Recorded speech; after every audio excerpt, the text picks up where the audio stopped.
તો પીએમ મોદીના કાળા નાણાં પર સર્જિકલ સ્ટ્રાઇક બાદ હવે કાળું નાણું ભરીને બેંકમાં પહોંચી રહ્યું છે। જૂનાગઢમાં લોકો કોથળા ભરીને રૂપિયા બદલાવવા માટે બેંકમાં પહોંચી રહ્યા છે। અહીં દેખાઈ રહ્યું છે કે એક ભાઈ ખભા ઉપર રૂપિયા ભરેલો કોથળો મૂકી બેંકમાં પહોંચ્યા। જોઈ શકાય કે એક વ્યક્તિ પોતાના ખભા ઉપર પ્લાસ્ટિકનો કોથળો મૂકીને જઈ રહ્યો છે। આ સાથે જ બેંકની આસપાસ લોકોની ભારે ભીડ પણ જોવા મળી હતી।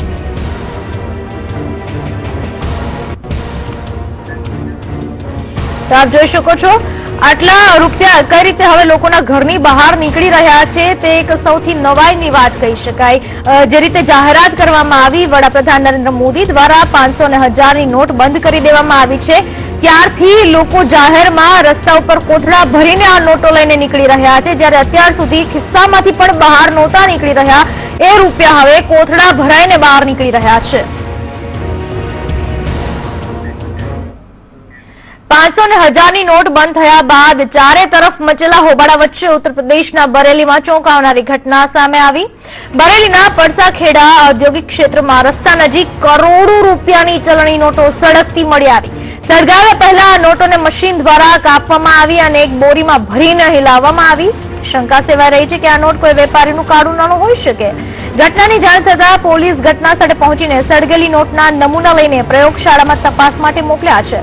પોલીસનો દાવો છે કે મંગળવારે મોડી રાત્રે કરોડોની કાળી કમાણીને સફેદ કરવાનો કોઈ જ વિકલ્પ ન મળતા કોઈ વેપારીએ પહેલા મશીન દ્વારા નોટને કાપી અને રોડ નંબર 2 પર કોથળામાં ભરીને તમામ નોટો સળગાવી દીધી।